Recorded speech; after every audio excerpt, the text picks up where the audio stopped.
ये 13 दोष ऐसे हैं जिसके जीवन में होंगे तो उसको कभी शांति, कभी सुख, कभी ऐश्वर्य ये टिकेगा नहीं और दुर्गति निश्चित हो जाएगी।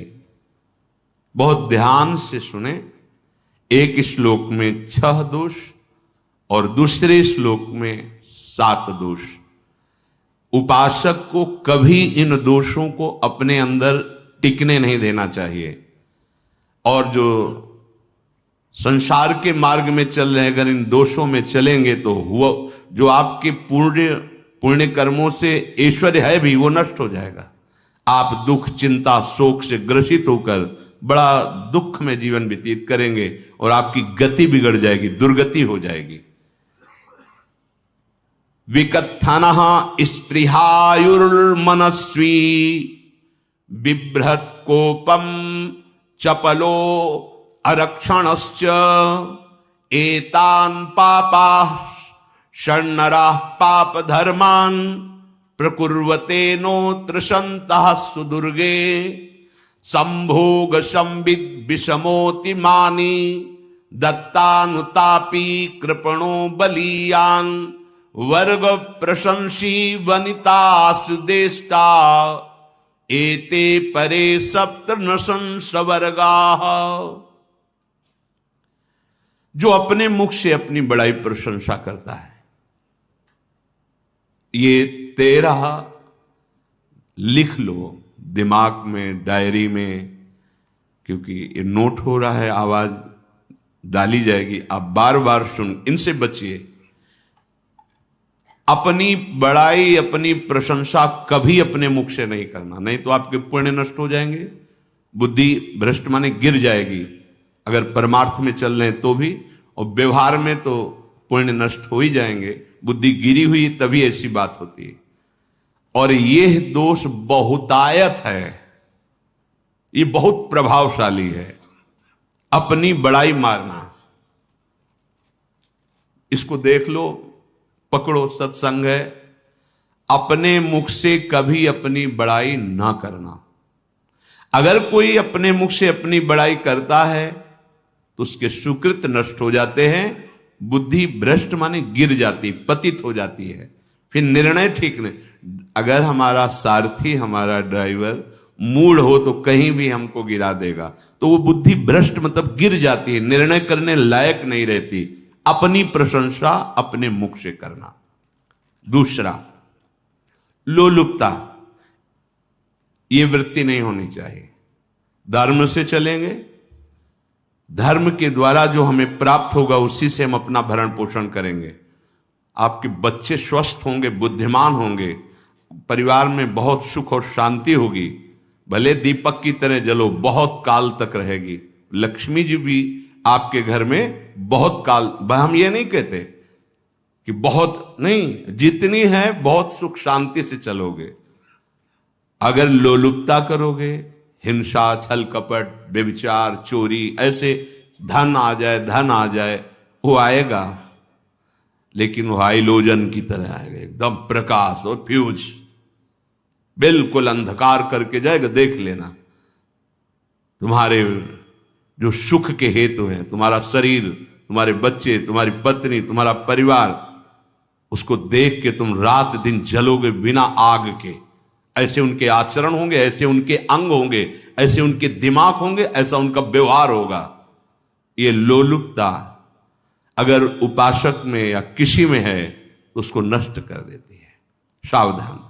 तीसरा, यदि आपका अपमान होता है तो आपको उसे सहन करना होगा, उससे आपके पाप नष्ट हो जाएंगे। जो तनिक सा भी अपमान होने पर बहुत क्रोध करके दूसरे का अपकार करने लगता है, ये आपका पतन करा देगा, ये आपको फंसा देगा, हृदय जलेगा, अर्थव्यवस्था नष्ट होगी, पूरा परिवार दुखी होगा। जरा सा अपमान की संभावना में आप किसी से भी भिड़ गए, किसी से भी, वो ये प्रवृत्ति आपका पतन कर देगी। उपासक में तो अपमान सहना अमृत है, नीचापमानम सुधा, पर व्यवहार में भी ज्यादा उत्तेजित मत होइएगा। ये तो कुछ मिनट की बात है, अगर आपने उसे मारा पीटा, रिपोर्ट हुई कानून की, ओ फंसते चले जाओगे, अर्थ जाएगा, समय जाएगा, चिंतन जाएगा, बहुत तरह से हानि हो जाएगी। अगर आप सह गए तो आपका सहना उसके लिए आग बन जाएगा। उमा क्षमा साप होते भारी, तुम्हें दंड देने की जरूरत नहीं, उसका एक कर्म ही उसे दंड दे देगा। आप शांत हो जाइए, आप सत्संगी हैं, आप शांत रहिए। चौथा, निरंतर क्रोध और उसका चिंतन। बैठे बैठे बस द्वेषियों का चिंतन ही हो रहा है, अंदर क्रोध का चिंतन और द्वेषियों का चिंतन ही हो रहा है। द्वेष भरी बातें, द्वेष भरे क्रियाएं, उन्हीं का चिंतन करके जलते रहना क्रोध से। उपासक को तो क्रोध करना ही नहीं चाहिए, बहुत शांत। ठीक है, अभ्यास में कभी क्रोध हो सकता है, उसको फिर समन करो, अंदर से प्रायश्चित जैसा कि अब गलती हुई, आगे नहीं करेंगे। और व्यवहार में भी क्रोध को आप पीना सीखें। अगर बार बार आपका क्रोध प्रकट होता ही रहेगा, आपका स्वभाव बिगड़ जाएगा, आपके पुण्य नष्ट हो जाएंगे और आपका जीवन नष्ट हो जाएगा। देने वाला उतना दे देगा, आपको आनंदित रहो, पैसा खर्चा सब पूरे जीवन का विध्वंस मचा दिया क्रोध ने। कहीं भी आप देखो, किसी से क्रोध करके देखो, फिर देखो तुम्हारा भजन चल रहा है, तुम्हारी वो आनंद वृत्ति है नहीं, जलोगे और वो जलन और गुस्सा दिलाएगी और वो बैठे बैठे जलोगे नहीं। ये क्रोध जो है, ये चाहे व्यवहार में हो चाहे परमार्थ में, दोनों की हानि करने वाला है। और आश्रित जनों की रक्षा ना करना। अगर कोई भाग कर आपके पास आ गया है, कोई पशु पक्षी या कोई मनुष्य, आपको चाहिए कि अब चाहे हमारे पहले प्राण जाएं, उसकी रक्षा करेंगे। सीवी जैसे तो कोई बिरले ही होते हैं, पर इतना जरूर ध्यान रहे, जैसे कोई पशु पक्षी किसी भय से आपकी सीमा के अंतर्गत आ गया है, अब उसकी रक्षा करनी है आपको। अगर आप स्वयं मार देते हैं या मरवा देते हैं, या आपके सुकृत नष्ट कर देगा, या आपकी दुर्गति का कारण बन जाएगा। और जो पाप कर्म उत्साहित होकर करते हैं, उपासक को तो बहुत सावधान रहना चाहिए, पर व्यवहार में भी जो नहीं करना चाहिए, अगर वो पाप कर्म आपके द्वारा मन में प्रेरित हो रहे हैं, संकल्प बन रहा है, क्रियाएं हो रही, दुर्गति पक्की, पुण्य नष्ट हो जाएंगे, दुख अशांति बढ़ती चली जाएगी, कभी शांति नहीं प्राप्त कर पाएंगे। ऐसा नहीं कि जो मन में आवे सो करे। पापाचरण निडर और उत्साहित होकर करना, अगर ऐसे लक्षण है, निश्चित दुर्गति होती है। ये 6, अपनी बहुत बड़ाई करने वाला अपने मुख से, लोलुपता, तनिक से अपमान में सहन ना करने वाला, निरंतर क्रोधी और आश्रित जनों की रक्षा न करने वाला, और निडर हर्षित होकर पाप कर्म करने वाला। दूसरे श्लोक में 7 है, 6 ये 7 हो। 1, संभोग का ही चिंतन करना, संभोग में ही मन लगाना, संभोग दूसरी स्त्रियों के साथ करने की भावना रखना।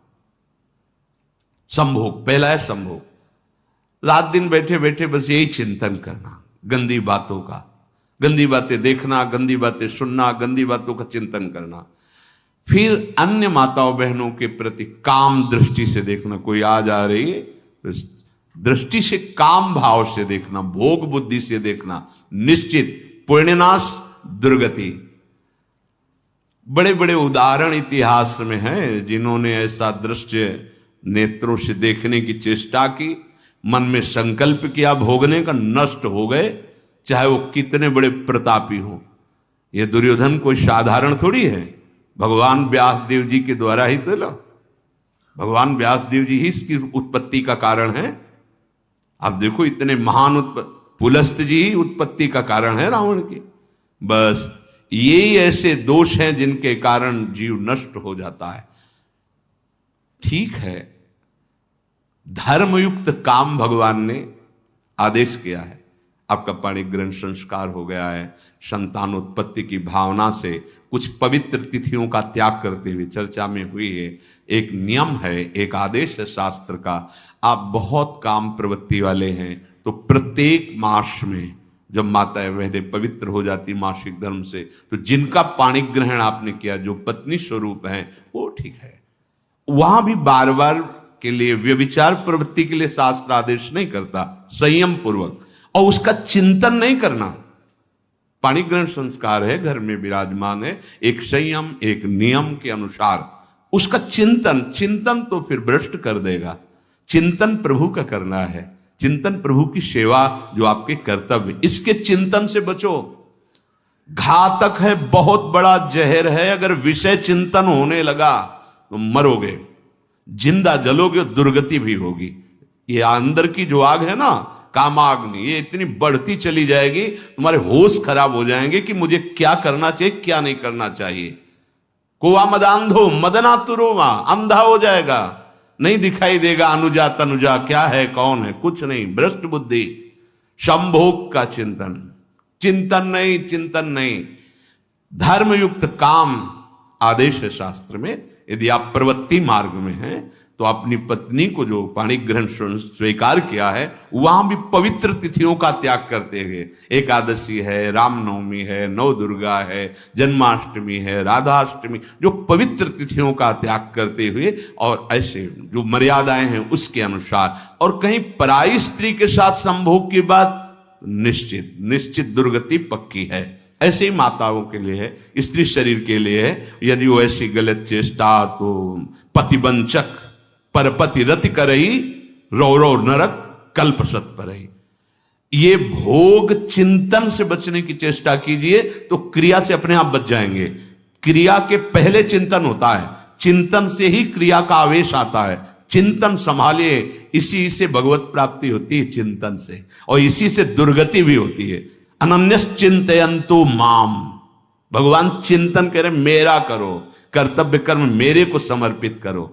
अब जब चिंतन संभोग का होगा तो बुद्धि भ्रष्ट हो जाएगी। ये जो राक्षसी प्रवृत्तियां सुनने को मिलती है ना, कि ऐसा हुआ, वो देखा सुना और चिंतन किए, अब इतनी राक्षसी वृत्ति आ गई कि बस अब उनमें और राक्षसों में कोई अंतर नहीं रह गया। दूसरा, विषमता रखने वाला, सबके साथ बर्ताव ऐसा कि मैं बहुत श्रेष्ठ हूं और दूसरे सब नहीं, ऐसा व्यवहार नहीं। सब भगवत स्वरूप हैं, समान व्यवहार।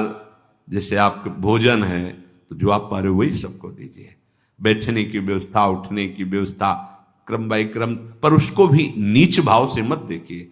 उस कोटि का उसको प्यार दीजिए, दुलार दीजिए, सम्मान दीजिए। इतनी विषमता न फैलाते रहें अपने जीवन में कि आप सबके निंदा के पात्र बन जाए।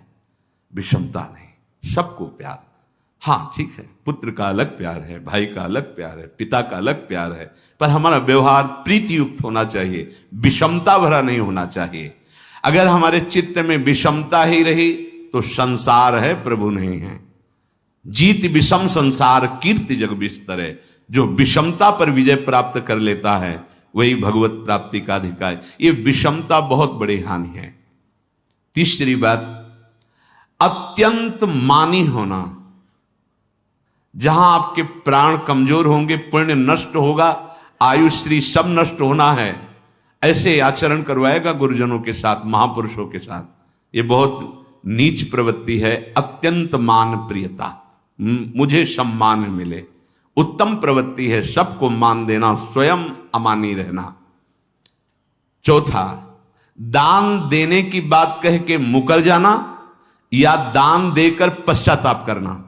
दे दिया है, बहुत जल रहे हो, दूसरे से वार्ता कर रहे हो कि पता नहीं क्या यार बुद्धि में हो गया, हमने उसको इतना कहा था, उतना दे दिया, क्यों दे दिया, ऐसा ऐसा, मतलब अंदर चिंतन करना, क्यों दे तो दिया। इसके बाद जो आपका ये जलन हो रही, पश्चाताप, सुकृत नष्ट हो रहे हैं। दान देकर पश्चाताप करना या दान देने की बात कह के मुकर जाना।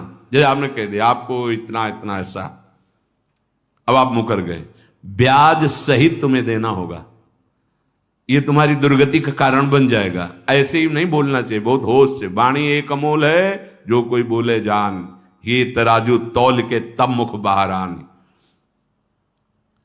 पांचवा, अत्यंत कृपण होना। ना परिवार को सुखी कर पा रहा, ना अपने को सुखी कर पा रहा है। एक एक सिक्का बैंक में जो मर गया। धन की वास्तविक गति यही है कि अपने परिवार को खूब उसकी अनुकूलता प्रदान करो, उसमें से कुछ हिस्सा किसी ऐसे को जिससे तुम्हें बदले में कुछ लेने की भावना ना हो। कोई साधु महात्मा, गाय, पशु पक्षी, किसी भी जीव बीमार है शरीरधारी, उसके जिससे कुछ कभी लेने की भावना ना हो, एहसान की भावना ना हो। सो धन धन्य प्रथम गति जाकी, धन्य हो गया उसका धन। अब वो कृपण का धन किसी काम में ना स्वसुख, ना परिवार के सुख, ना धर्म कार्यों में, व्यर्थ जीवन चला गया। उसी धन का चिंतन करना, उसी का संग्रह करना और उसी की रक्षा करते करते शरीर छोड़ देना, तो चिंतन बिगड़ गया। तो कह रहे हैं जो कृपणता है और अर्थ और काम की प्रशंसा, उसी की चर्चा, उसी का चिंतन, रुपया और भोग, उसी की चर्चा कर, जहां बैठे रुपया की चर्चा, भोग की चर्चा, जहां एकांत में बैठे उसी का चिंतन, कैसे रुपया बढ़े, कैसे भोग मिले। और अगर अवसर मिला तो रुपया अधर्म से आवे चाहे धर्म से, उसको इसकी कोई परवाह नहीं। भोग चाहे धर्म से हो चाहे अधर्म से, जिसका अर्थ और काम भोग ही चिंतन है वो धर्म नहीं। जिसका धर्म चिंतन का विषय है तो अर्थ और काम भी ऐसा होगा जो मोक्ष प्रदान करने वाला हो। धर्म, अर्थ, काम, मोक्ष। और जो बालक, स्त्री, पागल, असहाय, जो इनकी रक्षा न करके इनकी हानि करता है, दुर्गति निश्चित है। माना आपकी पत्नी है, उसका स्वभाव बिगड़ा हुआ है, क्रोधी है, कटु वचन बोल, लेकिन आपके ही प्रारब्ध के लिए, माना आपका पति ऐसा स्वभाव वाला, पर आपके ही प्रारब्ध से तो संयोग बना है आकर, अब इसका निर्वाह कर ले जाओ तो पवित्र हो जाओगे दोनों। और अगर झगड़ा और लड़ाई और मारपीट और कहीं हिंसा आदि के रूप में उतर गए तो फिर और करनी बिगड़ गई। बालक है, आप उसको ज्ञान नहीं कि आप पवित्र है, कि आप पवित्र है, उसको ज्ञान नहीं कि आप उसके साथ व्यवहार अच्छा कर रहे हैं कि बुरा कर रहे हैं। रक्षा करनी है आपको, शोषण नहीं करना। कह रहे हैं स्त्री, बालक और पागल, जैसे विक्षिप्त है, पागल है, आपको रक्षा करनी है। बन जाए तो उसको भोजन, ऐसा नहीं कि ईंट मारो, उसको अपमानित करो। उसकी बुद्धि खराब है, प्रारब्धवशात खराब हो गई है, तो शास्त्र आज्ञा करता है स्त्री, बालक, जैसे पागल, विक्षिप्त आदि हैं, असहाय है, असमर्थ है, बूढ़ा है, वो आप सेवा भी करो तो वो गाली दे सकते हैं, उनकी बुद्धि बिगड़ गई। आपको उनको दंड नहीं देना, मारना नहीं है आपको। मान लो आपके बड़े बूढ़े बुजुर्ग जन हैं, आप सेवा भी कर रहे हो तो आपको कटु वचन बोल सकते हैं, आपकी निंदा कर सकते हैं, लेकिन आपको उनके साथ व्यवहार सद करना है। अगर आपने इन दोषों को स्वीकार किया तो निश्चित आपकी दुर्गति होगी, ना इस लोक में आपको शांति मिलेगी ना परलोक में। इसलिए इन दोषों को बार बार सुन करके और हृदय में जांचो कि कहीं है तो नहीं। अगर है तो सत्संग, भजन बल, भगवत प्रार्थना के बल से इन दोषों का त्याग कर दो, जीवन मंगलमय हो जाएगा।